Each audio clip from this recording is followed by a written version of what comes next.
Uy, nagalaw. Nagsasaboy na po si tatay ng pataba.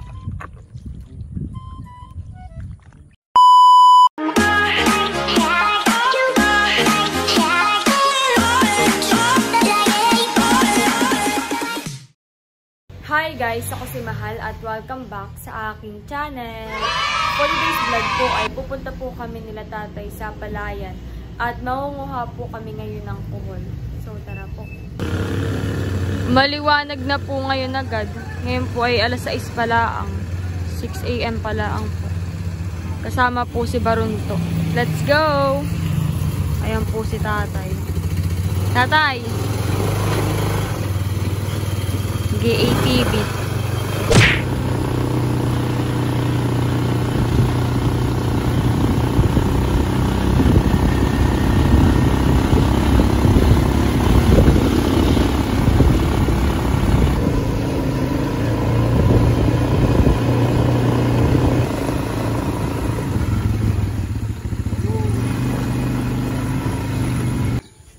Yan, at kami po ay nandito na sa Palayan. Let's go!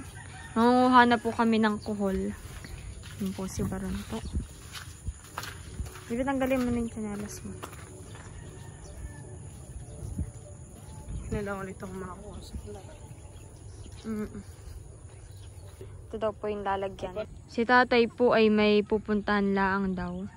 Kami po ay mangunguha na ni Barunto. Dito na, Barunto! Ito po ay sa Pamplona. Tara na, mga na tayo ng kuhol. Astig naman dito. Yes. Tara na. Ano yung lalagyan natin? Siguro may dumadaan din dito. May nakita na po kaming kuhol. Yung pong kuhol ay kinukuhat. Yung po ay kinakain po nila yung palay. Ito pong tanim. Kaya kailangan pong kunin. Ayun, madami pala dito. Wait. Oops. Dito na ako. What's this? Ay, bilog lang pa. Saan ka? Sige, baka ako madulas na naman. Katulad dun dati ako nadulas. Bibi, oh, palagay.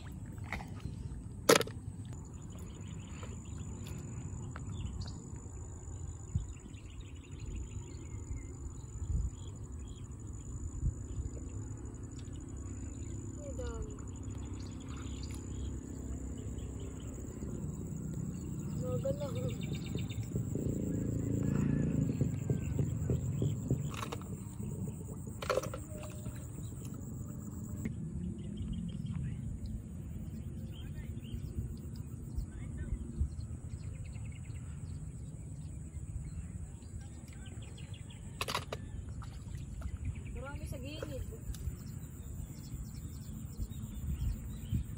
Mapupuno pala natin ito, Barunto.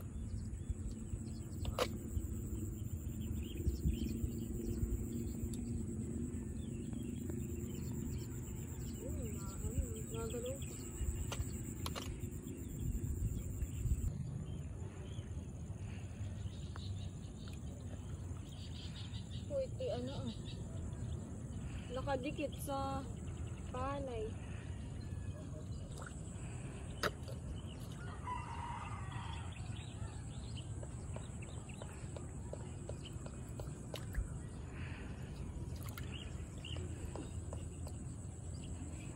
Nagalaw. Ayan na po ulit si tatay.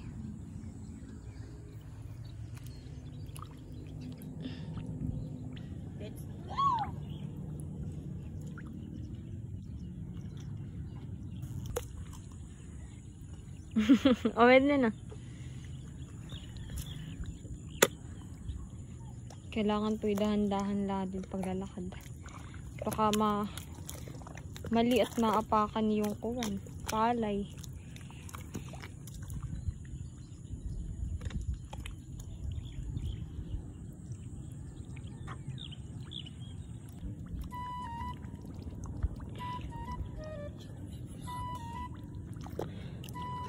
Magkakakapit. Tingnan mo, Barunto. Nagalaw.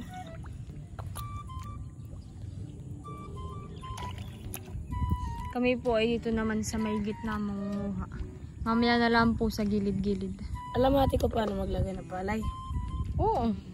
Tinuruan na rin po ako ni tatay dati magtanim ng palay. At may putik dito. Uy, nagalaw. Ayan na po si Tito Eric. Dala po yung pataba. Tinan mo dito marami. Po. Tinan mo dito ba rito madami? Yan. Ano eh? Kung pulan, laki. Laki. Mahal doon. Oo. Laki. Parang to oh. Pero hindi na rin ganyan kadami mahal. Dati, Dati mas marami po ano eh. ay in-sprayan ng tatay ng pangkuhol. Ngayon po yung mas ano no. Hindi na sobrang dami naman. Pero patay na yan pag nakahiga. Pati Pag wala. patay na po ano, wala. O, yung mga Pero ganyan, pag yung nakaganto po ay mga pag patay. mga nakaganto po ay buhay. Pag inangat mong ganun ay may nagalaw. Si tatay na lang daw po magsasaboy ng pataba. At si tito po ay maghuhulip. Normal, yun yung mga halimbawa ganito. Ah, Mga wala na yan. Kuha tayo ng kasamahan. yung pong sa O, ano po, lalagyan ano, natin. Ang para tawag yan malagyan. ay hulip. Hulip. Okay. Maging nga maliit, hindi masyadong madamo. Oh. Dito mahal ay yung dati kami ng mga tito Bika naman. Yung nagwi-weather mahal, mga tito White. Oh. Yun yung may sinusudlong na ganun. Yun ay pa diretso tsaka pa balagbag. Para talaga patay lahat ng damo. Sa pagitan na ganito. Tawag doon ay weather. Weather po. Parang ngayon naman po wala na masyadong tamo. Ano kaya yung panali dito nilagay ko? Dati mahal ang kuhol ay, meron kuhol mahal na ano hani, yung nauulam hani. Nakatikim na kami na yun. Pero hindi pa po ako nakakatawa. Maganda ang ano dito. Guhulit na ako. Maghuhulip na raw po si tito. Si tatay naman po yung magsasaboy ng pataba. Kami po yung mahuhulaang.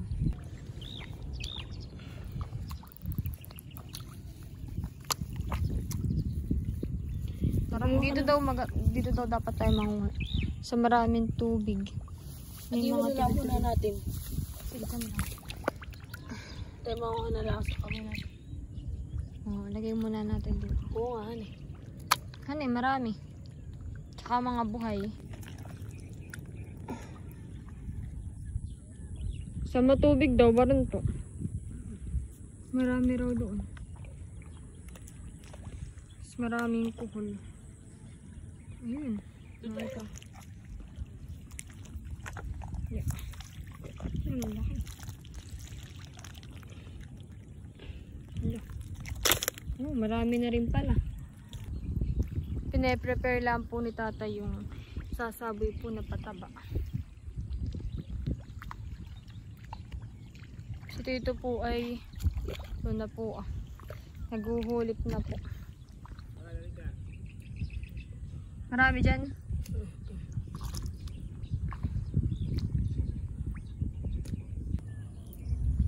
Nagsasaboy na po si tatay ng pataba.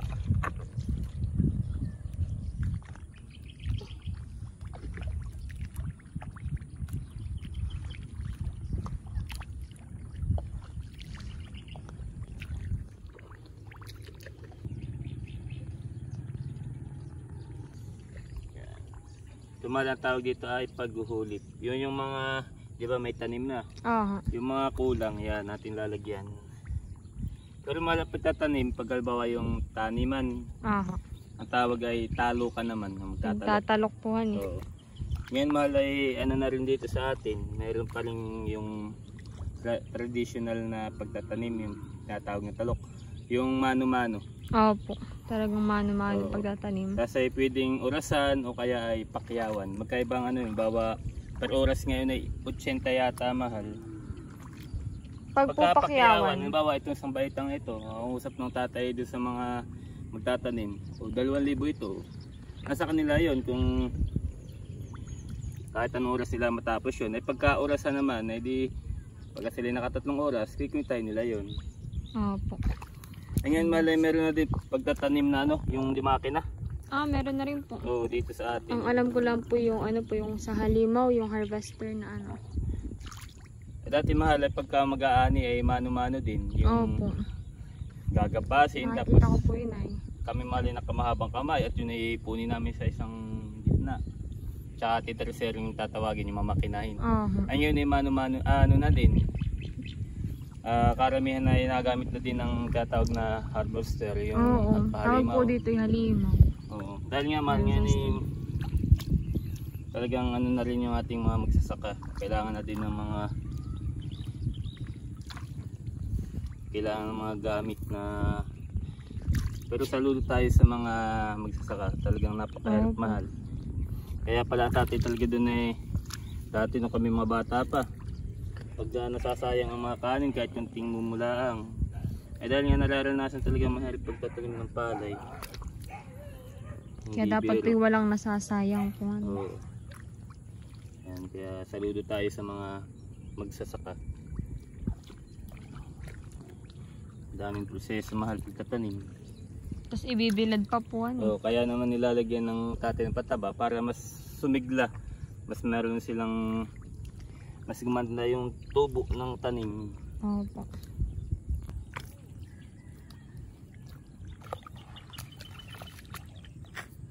Ayan, ganyan po pagsasaboy ng pataba. Sasabuyan niya ako. Dito ka lang. Nakapunta kayo doon sa kabilang tabing pagkanayon na? Oo. Medyo mahal dito sa park na ito at medyo mababa. Opo. Gawa ng yung patubig ay galing sa sapa, sa irrigation. Kasi doon sa ibang lugar mahal, sa ibang park na matataas, hindi abot ng patubig. Meron silang ginagamit na water pump. Pampuhan yung parang ganun po. Kaya lang, maano siya, mas magastos kasi pagka hindi maulan, walang tubig, ay krudo ang kailangan. Krudo. Ngayon naman, medyo maulan, kaya may patubig. Meron namang nadali na tubig sa mga irrigation. Kaya pagka sobrang lakas mala, ito yung nalubog. Kaya nga po ay nung mga nakaraan pa naman po yung maulan. Oo, pagka ganung nalubog, nalabas yung mga kuhol, halos ito yung malunod yung tanim ay sa sobrang taas ng tubig. Yun, nalabas yung mga kuhol, kaya nauubos yung mga pananim. Buti na lang at gumanda ang panahon. Tapos yun, kaya gumanda na. napataba ng tatay para gumanda po gumanda yung tanim. Yung palay. Ba, madami na rin pala kayong nakuha. Pupuno na nga po. Yan ay ilalagay lamang doon sa may gilid ng kalsada at yan idadaanan ng mga sasakyan. Oo. O di kaya ibinabaon. Pwede nga. Let's go. Karon to. Nang mapuno na natin. Hello. Karon to palagay. Talagang nagalaw pa. Yeah.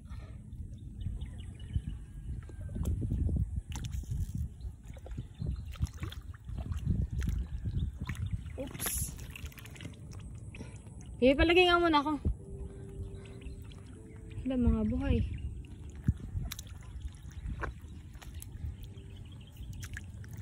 Yun ang nilagay ko.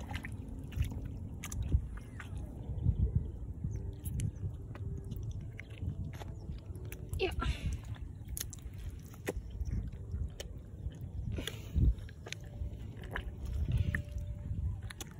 Baby.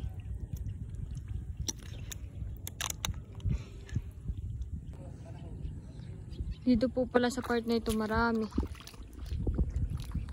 Yatit na kukuha eh. Bita. Di ba tayo nagpunta kanina dito? No pa lang talaga. Yeah. Oops.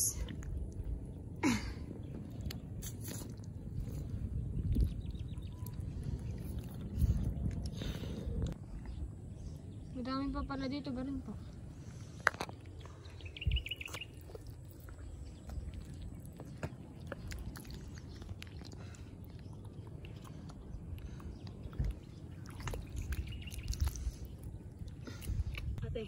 Dito po marami. Ha? Sige, lagyan mo. Tataray ko lang. Di ba tinuroy ni Papa?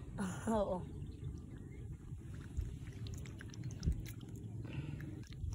Kailan na? Yan. Oo. Kami naman po ay tinuruan nila Papa maghulip.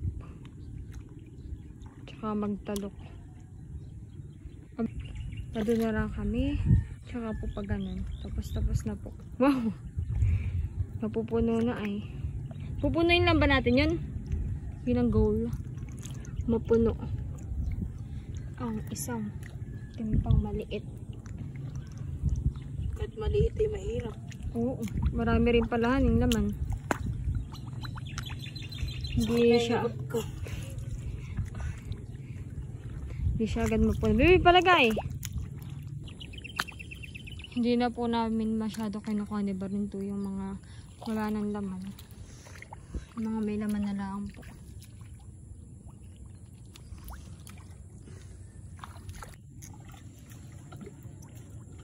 Kapalapit. Bibi, madami pa. Puno na po yung timba. Kasi marami pa. Ito, tumaas. Sa may sakong puti. Puno na po. Sasalin daw po namin yan sa may sakong puti. Dadalhin na po namin dun sa may sakong puti. Dun daw po isasalin.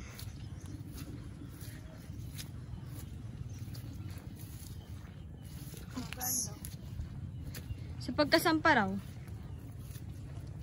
Hanapin natin. Nakita na daw. Oo. Tatapusin lang daw po ni Tate pagsasaboy ng pataba. Kami po ay palis na rin maya-maya.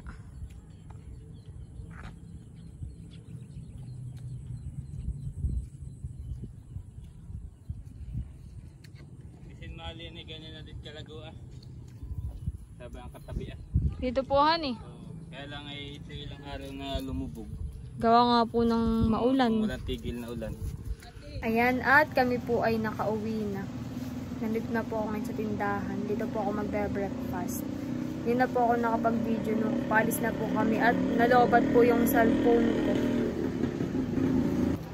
Ako po ay dito magkakape sa tindahan at si nanay po ay maliligo. Maliligo daw po muna siya.